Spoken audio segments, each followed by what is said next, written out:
সকালবেলা সবেমাত্র রোদ উঠেছে, এমন সময় বাড়ির পাশের জমিতে হাল বইছে। প্রথমে এটা দেখে আমি সকাল সকাল চলে গেলাম আমার ছাদ বাগানের গাছগুলোতে পানি দিতে। এমন সময় হাত থেকে পানির পাত্রটা পড়ে একদম ফেটে গেল। বালতিটা একদমই নতুন ছিল, মাত্র কদিন হয়েছে কিনেছি, এর মধ্যে এটা ফেটে গেল।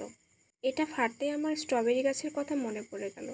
কিছু স্ট্রবেরি গাছের রানার থেকে নতুন নতুন চারা তৈরি করেছি, মাশাআল্লাহ। এই চারাগুলো লাগানোর জন্য নতুন একটা টব পেয়ে গেলাম। বাছাই করে সবচেয়ে ভালো চারাটাই আজ আমি এই বালতিতে লাগাবো। আর এই বালতিতে লাগানোর জন্য প্রথমে আমাকে চারাটা সুন্দর করে রানার থেকে কেটে সরিয়ে নিতে হবে। এরপর আমাকে মাটি সংগ্রহ করতে যেতে হবে। আর মাটি সংগ্রহ করার জন্য পাশের যে জমিতে দেখে এসেছিলাম সকালবেলা হাল বইছে, এখন আমি সেই জমিতে চলে যাব।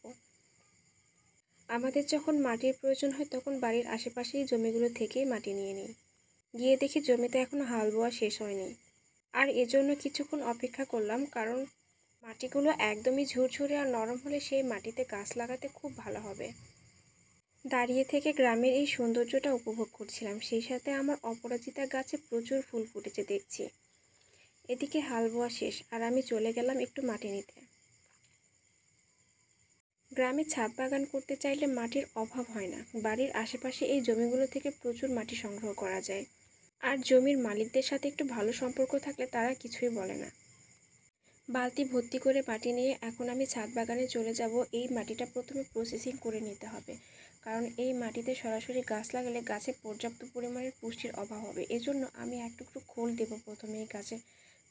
মাটিটা প্রস্তুত করার জন্য এক টুকরো খোল আর কিছু জৈব সার আমি একটা পাত্রে রেখেছি, সেই পাত্র থেকে হালকা একটু জৈব সার মিশ্রণ করে মাটিতে দিয়ে নেব। ছাদ বাগান করার পর থেকে আমাদের বাড়িতে যত তরিতরকারি আর ডিমের খোসা থাকে কোনো কিছুই আর ফেলে দেই না।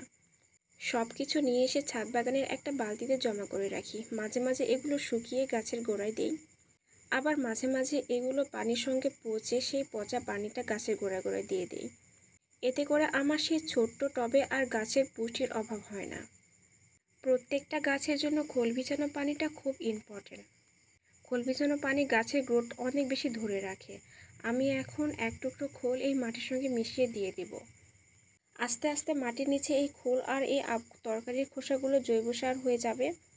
সেই সাথে আমার স্ট্রবেরি গাছের গ্রোথটা অনেক ভালো হবে। নভেম্বর এবং ডিসেম্বর মাসে স্ট্রবেরি গাছে ফুল আসতে শুরু করবে। সে সময় স্ট্রবেরি গাছ থেকে প্রচুর স্ট্রবেরি সংগ্রহ করতে পারবো। অন্তত 6 মাস আমাকে এই গাছের প্রচুর যত্ন নিতে হবে, কারণ প্রতি মাসের ডিসেম্বর থেকে জানুয়ারির মধ্যে গাছে ফুল এবং ফল আসা শুরু হয়ে যায়। আর স্ট্রবেরি গাছ ছাদ বাগানে প্রচুর স্ট্রবেরি দিয়ে থাকে। আমাদের ছাদ বাগানে যত রকমের ফল ফুল আর শাকসবজির গাছ রয়েছে, এরই মাঝে স্ট্রবেরি গাছ থেকে আমরা প্রচুর ফল পেয়েছি। সেই সাথে স্ট্রবেরিগুলো প্রচুর মিষ্টি হয়েছিল, আমাদের খুব ভালো লেগেছে। এজন্য আমরা এবছর অনেকগুলো স্ট্রবেরির গাছ লাগিয়েছি। ছাদ বাগান মানেই টাটকা শাকসবজি আর ফলমূল। ছাদ বাগান মানেই নিজের অলস সময়গুলোকে পার করা। দিনের অধিকাংশ সময় আমরা যে ছাদ বাগানে ব্যয় করি, এর ফলে আমরা ছাদ বাগান থেকে প্রচুর টাটকা শাকসবজি এবং ফলমূল পেয়ে থাকি। আর এই টাটকা শাকসবজি এবং ফলমূলগুলো একদমই ফরমালিন মুক্ত। এবছর প্রচুর পরিমাণের ফরমালিন মুক্ত স্ট্রবেরি পাওয়ার পর এবার ভেবেছিলাম অনেকগুলো স্ট্রবেরি গাছ লাগাবো। টবের স্বল্পতার কারণে প্রত্যেকটা গাছ পলিথিনের একটা ব্যাগে লাগিয়ে রেখেছি। ইনশাআল্লাহ খুব তাড়াতাড়ি এই প্রত্যেকটা স্ট্রবেরি গাছ আমি একটা করে পাত্রে উঠাবো। সেই সাথে এই রানারগুলোর একটু বিশেষ যত্ন নিতে আমি এই রানারগুলোকে একটা ওয়ান টাইম গ্লাসে ঠিক এভাবে প্রতিস্থাপন করলে এর থেকে একটা সুস্থ সবল এবং ভালো চারা পাওয়া যায়। আস্তে আস্তে স্ট্রবেরি গাছের সংখ্যা আরও অনেক বৃদ্ধি করতে চায়, আর এজন্য কোনো রানারই আমি কেটে ফেলে দেব না। পূর্বে যখন আমার স্ট্রবেরি গাছের একটা দুটো টব ছিল, তখন স্ট্রবেরি গাছের পরিচর্যা আমার কাছে কোনো ব্যাপারই ছিল না। এখন অনেক বেশি স্ট্রবেরি গাছ হওয়ায় আমার এগুলোর পিছনে অনেক বেশি সময় ব্যয় করতে হয়। মাত্র 60 দিনের ব্যবধানে এই গাছগুলো একদমই জঙ্গলে পরিপূর্ণ হয়ে যায়। প্রায় প্রতি সপ্তাহে এগুলোর পাতাগুলো কেটে দিতে হয়, এগুলোর রানারগুলো কেটে দিতে হয়। এগুলোতে খুব তাড়াতাড়ি পানি শুকে যায়, তাই দিনে 2 বার করে এগুলোতে পানি দিতে হয়।